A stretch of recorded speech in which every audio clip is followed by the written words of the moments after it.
it's just something we made up. Somehow we've come to believe that greatness is a gift, reserved for a chosen few,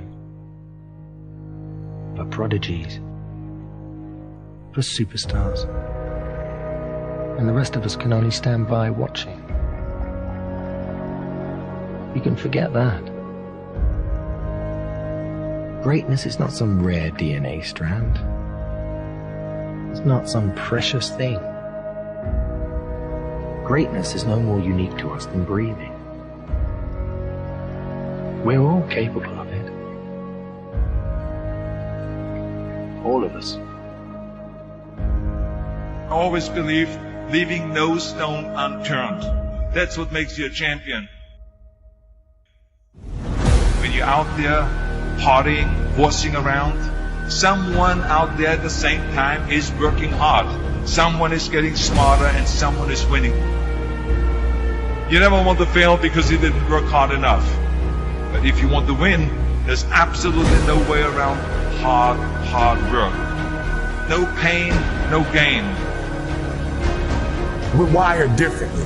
We have to set a goal that if we hit that goal, we're guaranteed to make sure all that other stuff in the middle is going to happen. Why 3 o'clock in the morning? Why don't you sleep? My appetite.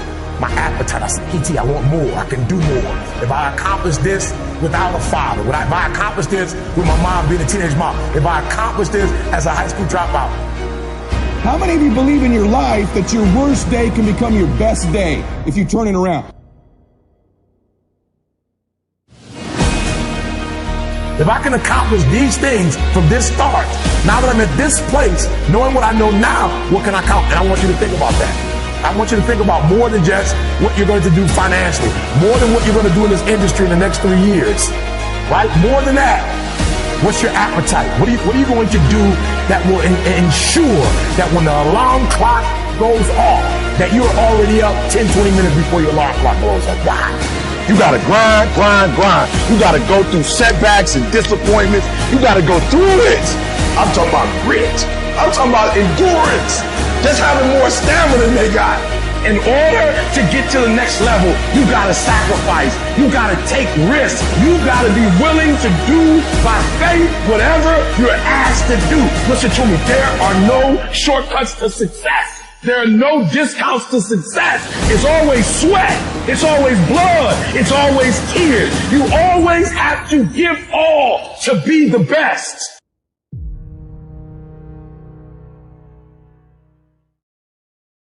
And I think it's important to remember, we talk about content is king. We hear that a lot. And I think if content is king, then context is the kingdom. And even when you forget someone's name, which, you know, I know we've talked about in the past, and how important a skill it is to show someone you care by remembering them.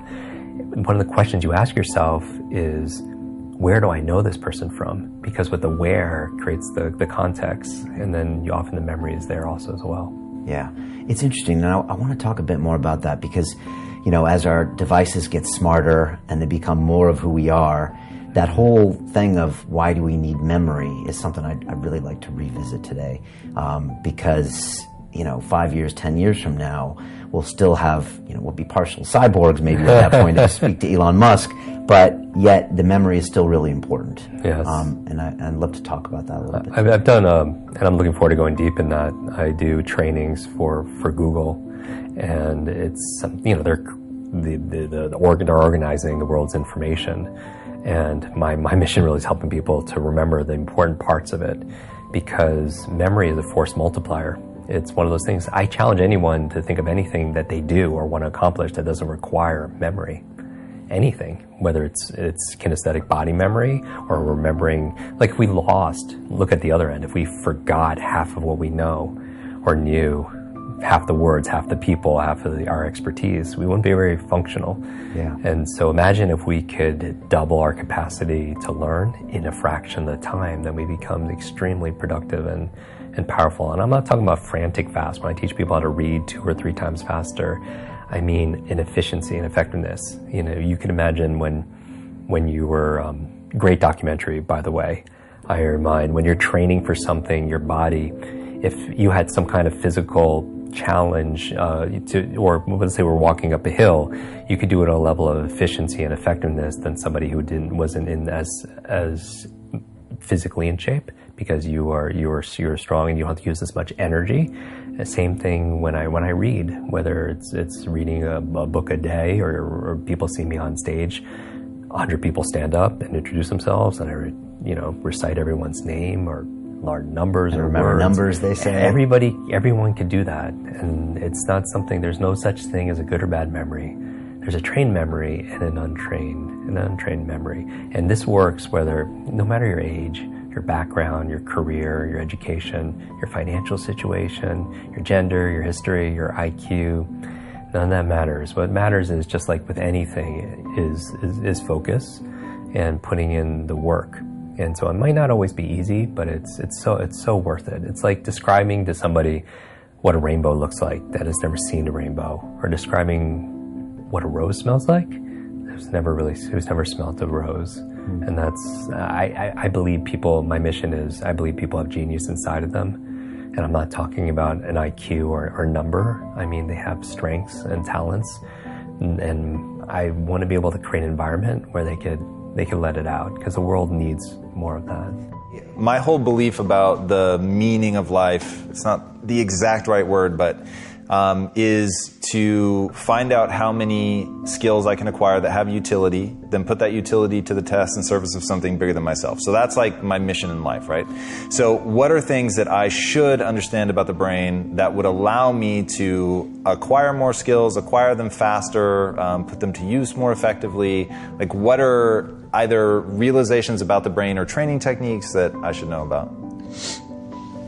Yeah, I mean, a big part of this has to do with the fact that we live our lives mostly on autopilot unless we put a lot of effort into not doing that. And so... so just by getting off autopilot, but wouldn't that, so that's ultimately just sort of making new connections. So examples that you give oftentimes: drive home a new way, brush your teeth with your left hand. Yep.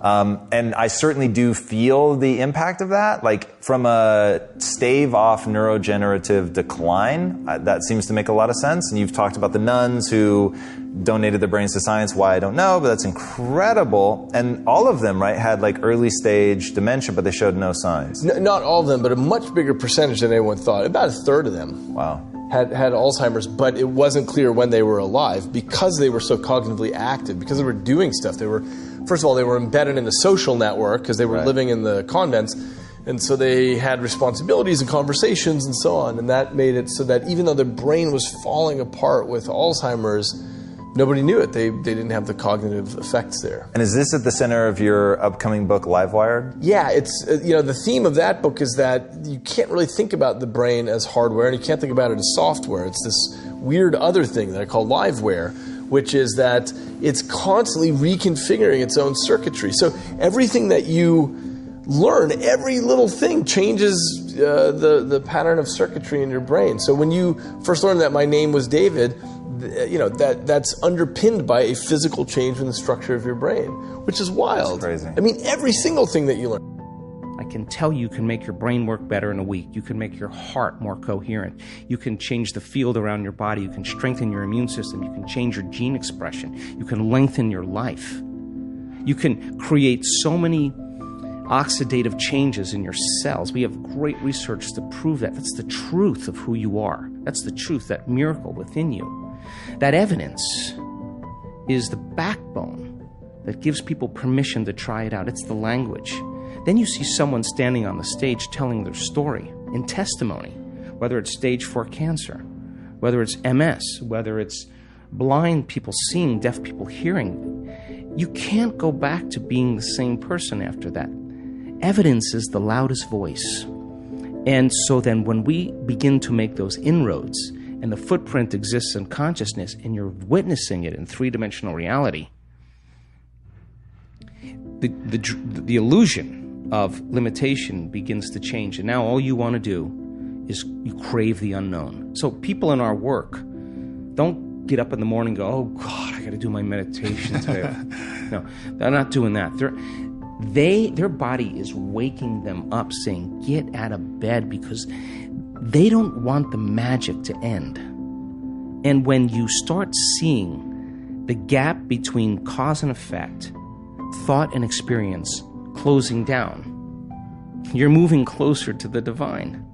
And when that happens, all the things you thought you want, you no longer want, because the overcoming process leading to who you become, nobody can take that away from you. So we practice it in our seated meditations. We practice it standing and walking. You got to walk as it, and you better be able to embody it and practice doing it with your eyes open. So when you return back to your life, when you walk from your house to your car, you're walking in the energy of your future.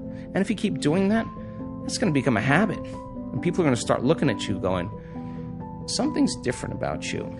You know why? Because you're no longer showing up equal to their memory of you. Something's different about you. You're unpredictable. It's not what you're saying any longer. It's who you are. And so that person then is off their timeline. They're not headed to that same future. And all I want to do in a week-long event is bump everybody off that timeline into a new future. Some people, huge degrees. Stage 4 cancers, tumors disappearing. You listen to that story of the person on the stage. Your next meditation, you are not going to go half in. You're going to go all in. And that's all I want, is I want people to go all in. I want to provide people with my greatest understanding of the truth, and then numerous opportunities to experience it, nothing more. And when the magic starts to happen, it's beyond, way bigger than me, it's beyond my control. All I want to do is provide the environment where they feel safe enough to begin to create.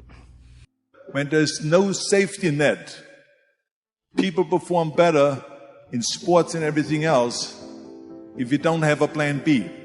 So we have to pay more attention to the negative, because the negative can stop people who are trying to make a difficult life decision. And maybe we don't need 10,000 hours of practicing courage, but we could become cognizant of how we let fear manifest itself in our daily lives, and instead counteract that, so we could get past our fears and do the things that we're meant to do and be the people we're meant to be.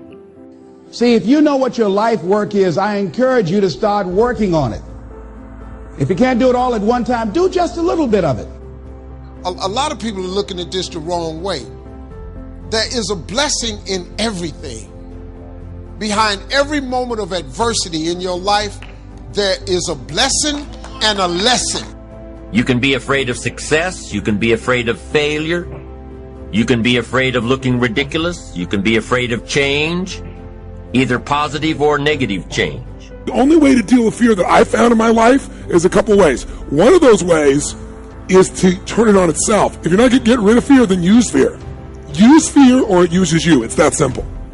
And there was something that had been on my heart, and something that I had been thinking about, but had long let fear get in the way of. And in doing so, I realized that I had come into a whole new world. I had come up with my plan for how I was going to change the world.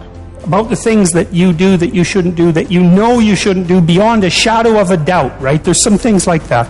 That's bad habits and poor aim and all of the resentment and hatred and aggression and unresolved conflicts and all those things that are dementing you and warping you, and then think, okay, those things get the upper hand, man. They get the upper hand, and they take you the worst possible place you could go. You don't magnify the degree to which the pain ought to be affecting you. And so really what he means in that is, listen, you're going to get out of your life what you'll accept. And that's really difficult for people, I think, to understand is, look, what you think you're worth and what you're going to tolerate is absolutely what you're going to bring into your life and what the outward part of your life is going to look like. So I'm saying that as you begin to look at where you want to go, if you want to make it today, and things are changing so fast you have to literally run to stand still, I'm saying that you've got to make some conscious effort to begin to work to develop you. Where I was going to be doing a lot of things that scared me all the time, and it's something that over the past year and a half of my life I have been so grateful for, especially because I've been able to live my mantra. I've been designing and redesigning and redesigning and redesigning, right? And looking at the blueprint called me, and what works and what doesn't work, and embracing what works and embracing what didn't work.